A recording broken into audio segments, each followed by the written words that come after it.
Hello friends, and welcome to today's video. Welcome or welcome back. We are going to be starting off 2026 the best way possible with finding some new hobbies. You guys know I am a girl who loves her hobbies. I have so many and most of them are artsy craftsy related. 2026 is going to be the year of less screen time and more creating. So today I have about 25 different crafts slash hobbies. A lot of them I want to get into this year or improve on, and I think these would all be great hobbies for you to replace your screen time with or just expand your life with. As always, if you want to keep up with me and all my hobbies, make sure to check out my other socials. And before we start this video, tell me in the comments what hobby you want to start. You might have to wait till the end of this video because I think I have some pretty fun ones listed in here. I'm also going to be listing kind of like resources and more things to go along with each of these ideas to hopefully get you started and help it to last as long as possible. So let's get straight into this. I have my handy dandy list written out right here. Long story short, to give you my credentials, I am a girl who, I keep saying recently, it's not like that recent anymore, but I graduated, I guess it's been 2 years ago, which is kind of crazy. And I feel like this is the stage where you're kind of like, you know, figuring out your career, figuring out yourself, but you also have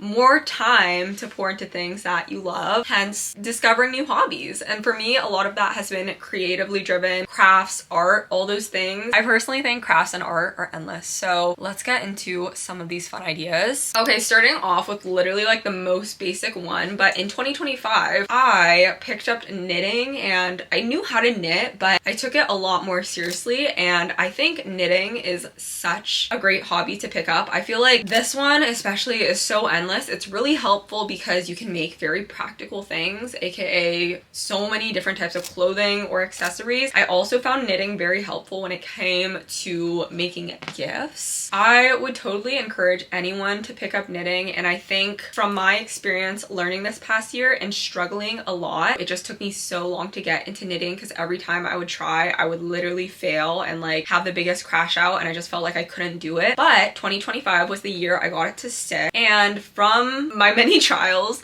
what I've learned, at least for myself, but I do think this would apply to a lot of people, I think that finding the right project to start with is the biggest deal. For example, I would just knit rectangles, which wasn't very fun, so I think that's why I didn't stick for a long time. And then this year I started with a really hard lace scarf. Like, I way overshot myself. I think that also made starting really difficult. So my two recommendations are either starting with this free pattern. I think there's way less barrier to entry too if you don't have to invest as much money, clearly, or time. So I think the simple thing, it could be a scarf, it could be a mini scarf or a big scarf. I think this pattern's amazing. It's free, it's so easy, you'll actually like wear it and it can work up so quick. So I think this would be a great one. Or if you're looking for more of a sweater, I didn't actually make this, but I made the cloud sweater. It was a good pattern. I would say it's a little bit harder, or it's just easier if you have a visual component to go along with the whole thing. So I would totally recommend the step-by-step sweater. I know there's a full YouTube video on it and a written pattern, and I think this one's free too. So anyone looking to knit, I think these are your best bets for making it stick. But going on from knitting, I also said felting because I also discovered felting this year. The main thing I was making was slippers, but there's actually so much you can do with felting. You could just make anything that would be more durable, like baskets or tote bags. Like, having a knit tote bag wouldn't be super helpful because things would fall through the holes or it might stretch out, but if it's felted, it's so sturdy. It's also kind of magical because you could be kind of bad at knitting and mess up a lot, but once you felt it, it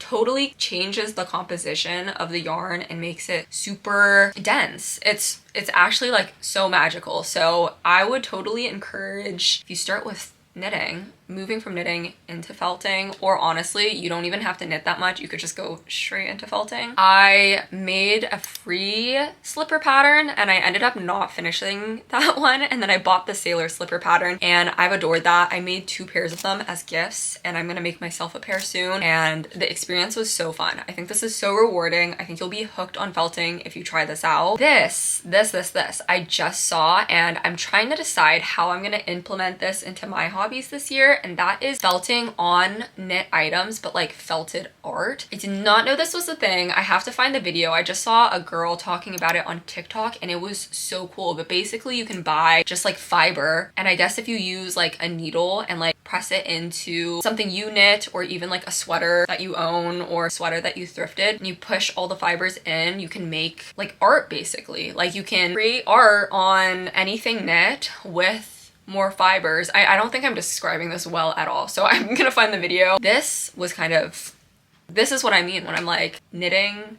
fiber arts. Low-key, any craft is kind of endless. Like you can just keep advancing and expanding on it. This is definitely on my list for this year. I just don't know what I would make yet. And I bet it's a lot harder than it looks too. Okay, so I kind of started with a lot of fiber arts related things. I didn't categorize this very much. Next, I said making your own yarn. This is something I'd also eventually want to get into. It seems so cool to know that you not only knit or crocheted your item, but you also like, I don't even know the word for it, but created your own yarn. I know very little about the process, but I've seen the little board thing, and you like whatever, you do that and you like roll it and stuff and then you wind it. I don't know. It seems really, really rewarding. So I think that would also be really cool if you're further along into your journey of knitting or crocheting. That would be a step up of customizing everything that much more. And then of course, I had to say crochet, but I'm also gonna say along with crochet, there's so many more things you could do, because I feel like it's easy to kind of get like stuck in it, but there's so much you can do. You can crochet and add like beads. You can crochet with different materials, whether it's like plastic bags, or this I thought was really cool. I don't know if I'll get to this point, but I saw a video about someone who like, I think they crocheted and then they dipped it in slip or something, and then I believe the yarn burns away in the kiln, so you can actually crochet and make ceramics out of it. Like that, also mind-blowing. I learned about crocheting with metal clasps, and I've been crocheting with zippers, but adding different things really elevates the things you can crochet. I think my problem with crochet is I wasn't using a lot of the things that I was making. I just had so much fun making them, but taking that step to making the items really practical, or like learning how to line them, really elevates the craft. And then I also said you could totally learn how to felt from crochet also. I think I totally forgot that because I would mostly see felted items from knit things, but I've seen like versions of the sailor slippers or versions of slippers that are crochet too, which could be a super cool way to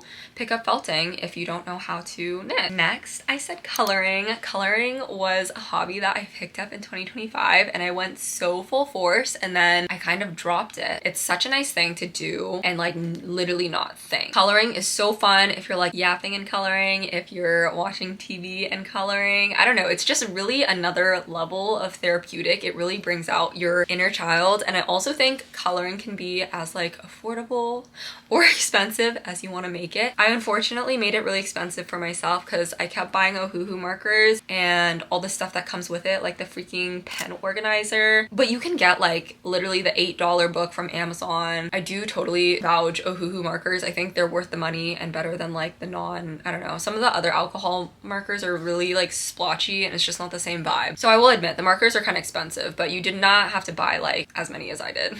I also said watercolor books. I think these became kind of popular last year. I haven't started doing this yet, but I'm always tempted whenever I see it. These look so fun. I feel like watercolor is one of the mediums that is very soothing and relaxing just in itself, and the books I've been seeing have done it in such a nice way where it's teaching you along the way, so it makes it really fun, but you're actually like picking up a skill and learning also, which I think is really cool. I just think this would be such a vibe. I don't know why, but I totally connect watercolor with like the summer. But imagine this. You go to the beach and you have a little picnic and you're doing watercolor, or by the pool or something. I don't know. Maybe I just watercolor by the water is what I'm thinking, but I don't know. I just think it would be such a sweet vibe or little date. I also said rolife book nooks. There's so much variety in these now, which I think is so cool. I got one of these from one of my friends, and oh my gosh, she knew me so well because this was right up my alley. It is like you are building your own little world. It's so immersive, and they think of literally everything. There's a sign for everything. There's a color. There's a wallpaper. It's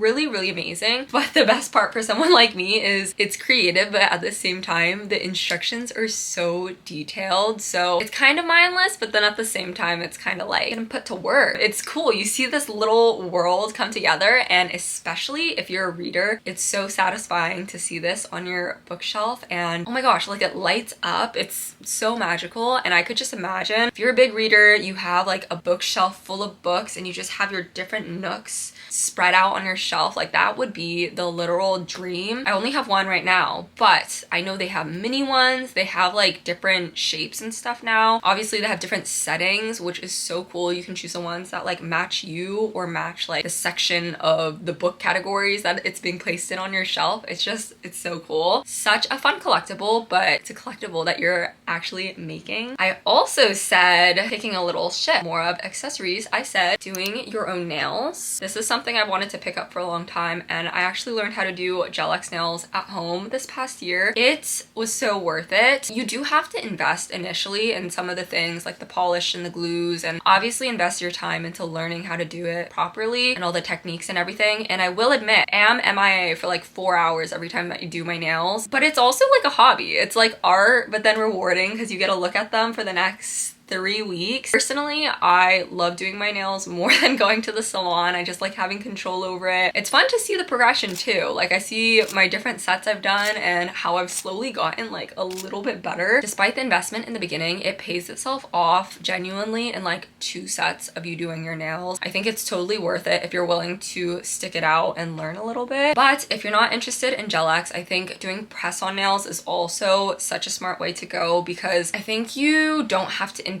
quite as much, and then it could be a little less risky with like nail health and stuff. But there's a lot of different ways. Even if you're just painting on your natural nails, I personally loved learning how to do my nails at home rather than going to a salon, and I think it's such a good skill to pick up. Next, I said ceramics. I feel like pottery has had this huge boom. Like maybe it's just my age, and so I feel like everyone around me is doing it, but I really feel like it's become a lot more popular, and I totally understand why. It's such a rewarding craft. I took my first longer class this year. Like I've done little one-off things before, but I took my first 6-week class this year. It's so mesmerizing to see people create pottery, and I love ceramic items. I did not realize how difficult of a skill wheel throwing is. It was such a challenge, but it's also so rewarding to have more of a stretched out craft, if that makes sense. Like you have to go into the studio so many times to do all the different steps that seeing like a pot or whatever, a cup that I've made come to life takes like weeks and weeks, versus like I'm so used to the immediate gratification of crafting something in my home. So I've really enjoyed having this kind of hobby where it's so much bigger of a learning curve and also takes so much more time and effort. But I think that this is such a cool hobby to take on, and there's a reason so many people are doing it. There really is nothing more rewarding, and I would not know this yet because I'm not at this point in my ceramics journey, but I believe there's nothing more rewarding than being able to use your own mugs that you made yourself or plates or whatever. I'm still at the point of like all I can make are trinket dishes, no matter what I'm like trying to do. It's like a small plate,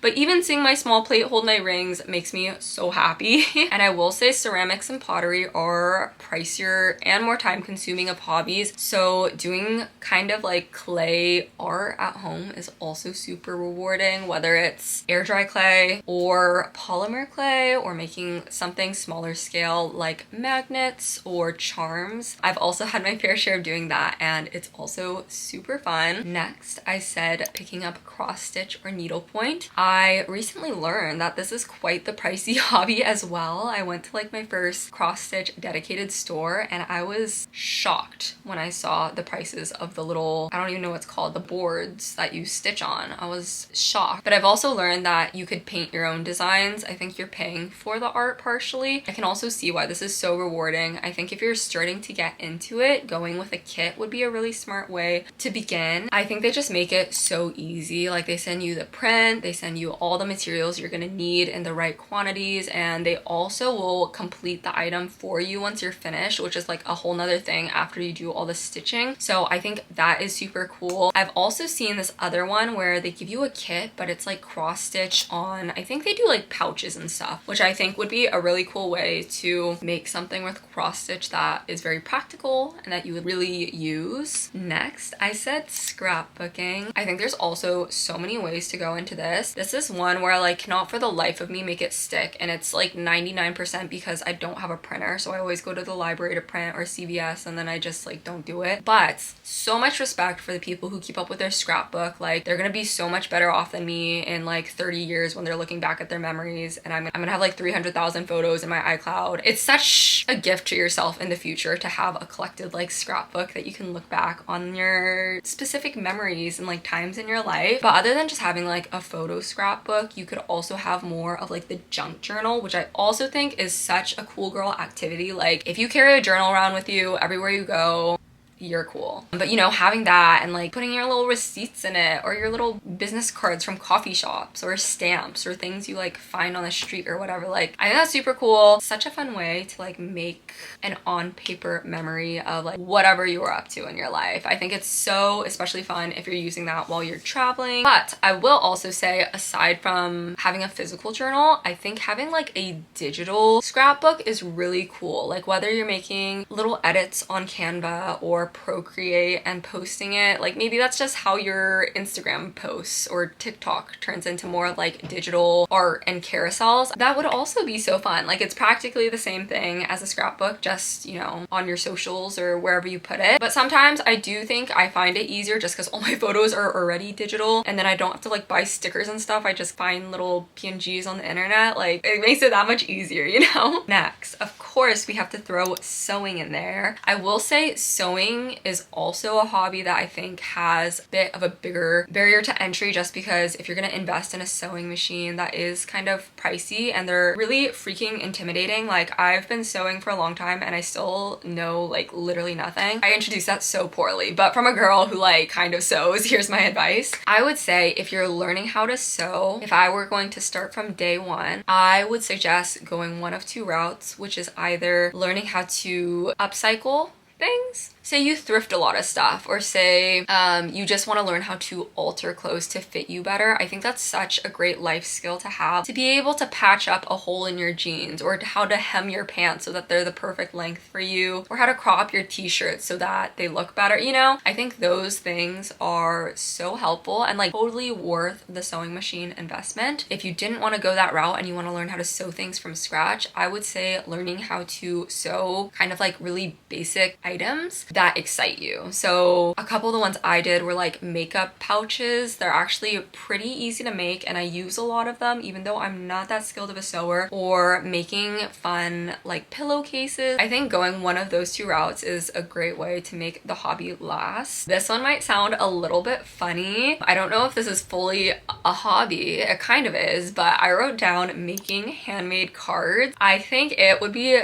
so cool. You would be like kind of peaking in life if you had a stack of your own handmade cards for every event. Like you have a stack of handmade birthday cards, handmade wedding cards, handmade, what else do people get cards for? Christmas cards. I love a handmade card anyway, and I usually like make it per event or occasion. But there's also just like so many different ways that you can get creative and make fun cards. So pouring energy into this, I think, is such a fun way to be able to share your mini art or crafts. And someday when I'm more of an adult, I hope to get to this point. A hobby that I saw pop up that I never got into, never tried, was rug making. I think for me it seemed more exciting to do it than to actually have it. But I did see little rug making kits, but specifically like the little rug coaster kits, and I thought these were so fun. I feel like you can have way more little tufted like fun rug coasters than you can have rugs in your house. But either way, I feel like this would also be a really cool hobby to have. It's a little bit more unique. But look at these coasters, guys. They're so cute. They look like little jungles. I think these are adorable. Next, I said photography, like duh. I think this is also just such a great skill. I feel like we're in the age of appreciating film again. I'm gonna shout out the film camera I use and just say, I feel like using a half frame camera feels like such a life hack. Like I'm getting double the photos, you know? I've had my time with photography. I love photography. I still think I could go so much deeper. There's always like so much more to learn. The film camera I use, honestly, so simple, very simple. I don't really know what I'm doing, but somehow the photos still look beautiful. That's why I recommend this camera. But also learning how to edit photos, and this doesn't have to be scary. I swear, you just play around with the little toggles, or you could learn about like presets. There's so many resources like on YouTube. Fully everything about editing I really did just learn from YouTube, and like now TikTok videos make it really simple as well. Oh my gosh, another one I would love to get to this point in life too is floral arrangements as your hobby. Once again, like I think creating floral arrangements is actually a great skill to have, because we always giving flowers to people. Like who doesn't love receiving a handmade bouquet, right? But it's also so rewarding to yourself, because like you make this and then you just get to enjoy it in your house for the next couple of weeks. Maybe it's just me, but I've been seeing so much more on, you know, the fun, unique ways to make arrangements, whether it's with the little frog or like the different kinds of unique vases you can use. And I feel like it just really, really elevates your space. Like having fresh flowers around, I genuinely, with my whole heart, believe it improves your day-to-day quality of life. Another thing I said was paint by numbers. If you're not a painter yourself and you don't want to go the watercolor route, which I also really recommend, because I think watercolor like looks pretty even if you're bad at it, but paint by numbers makes it even easier. It tells you exactly where to paint. But specifically, I really love the like pre-made kits. I'm just a girl who loves a kit, especially if you're trying to get into a hobby. Just buy a kit, okay? It's such a, oh my gosh, I won't shut up, but it's such a good way to like test out a hobby too, because you buy a kit, maybe it doesn't stick, and then it's like, okay, then I don't need to go invest all my time and money in more supplies. Anyways, these kits like come with a frame, come with the paint, come with the brushes, and they have improved paint by number sets so much, because I remember when I was a kid and I did them, it would purely be for the act of painting, and then all the art would be ugly, so you just like throw it away after or never finish it. But they have elevated it so much to the point where it's art that I would actually want in my room, and like cute frames too. There's one website that I like, Paint Like Frida, and the art is so cute. I feel like it's right up my alley. Like I would totally hang this all over my room. Comes with really cool frames, but also I've seen really affordable ones for like $10 at Michael's. So I think these ones are also really cute, and I would totally hang this up in my space. Next, I said creating zines. I guess this kind of goes along with like the whole scrapbooking thing, but it's kind of like a step up. I think this is so cool, and honestly this would be like the coolest thing to look back on. Also would be such a fun like gift to friends if you made like a friend group zine for the holidays or for the past year or something like that. I think there's so much creativity that goes into this, but it's also like, what's more heartwarming than being able to flip through all your photos and memories from whatever period in life. I also said beading. I think this is also kind of broad because you could do so much with beads, whether it's jewelry, or personally I love the little tiny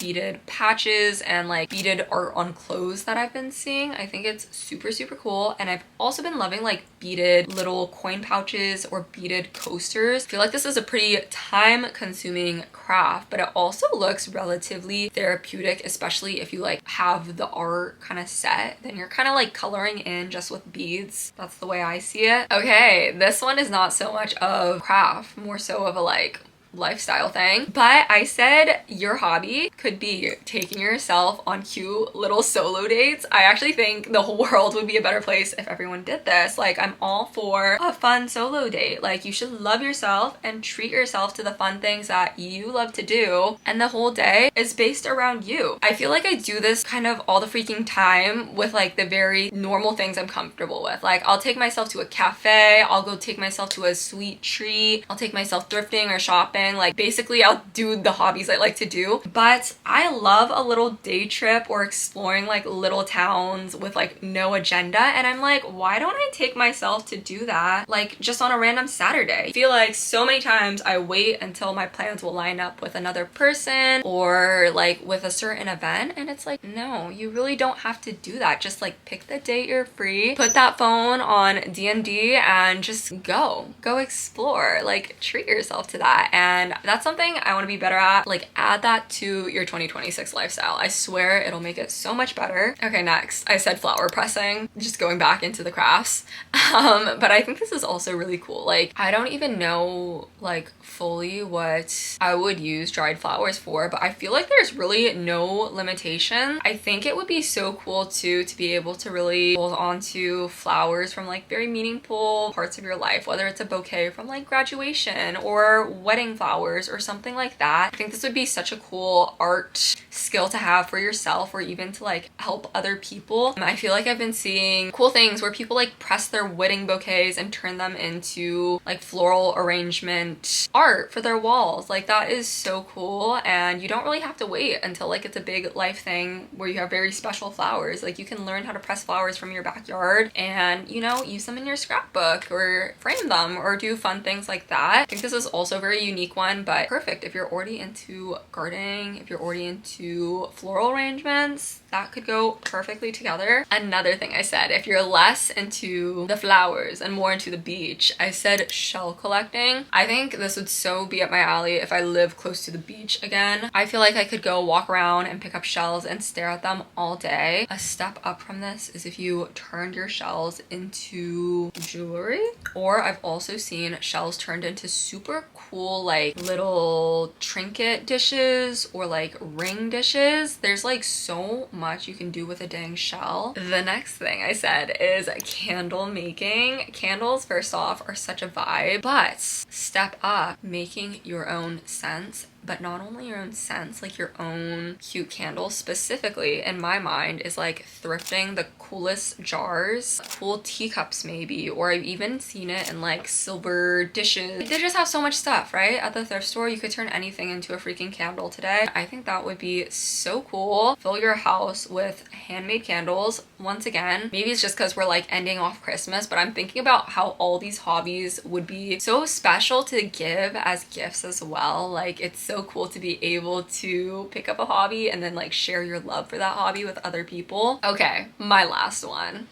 Shrinky dinks. This brings out your inner child in the best way possible. I swear guys, shrinky dinks are freaking magical and you can make so much out of them. One thing that I've been seeing that is so cool is using shrinky dinks out of like printed photos. Like that is so neat to me. I have only made shrinky dinks out of like doodles and stuff, which is also so fun, but photos really expand what you can do with them. I think my favorite thing to use shrinky dinks for is keychains, but I've also made earrings, like jewelry. They also look even better if you learn how to coat them in resin. It like really elevates it. I think this is also just such a fun one to do like a group crafty night with. But we have just reached the end of all 25 of my hobbies and crafts that you could do in 2026 instead of going on your phone. I hope that one or more of these stuck out to you. If you're here, you're already on the right path because you're being intentional about how 2026 is going to serve you and how you're going to expand your creativity and your life. So kudos to you. Like I said in the beginning, let me know now in the comments what you decided your hobby for this year is going to be, or hobbies. Because if you're like me, you're overambitious and are going to pick up like 6 different things and only a couple of them are going to stick. But either way, thank you guys so much for watching this video. I hope it was helpful. Make sure to check out the description because I'll have links to a lot of the different kits and stores and tutorials and stuff like that that I mentioned in this video. But other than that, I'll see you guys in my next one. And I'm so excited to spend the year of 2026 with you doing our fun hobbies. Thank you guys so much for watching and I'll see you soon.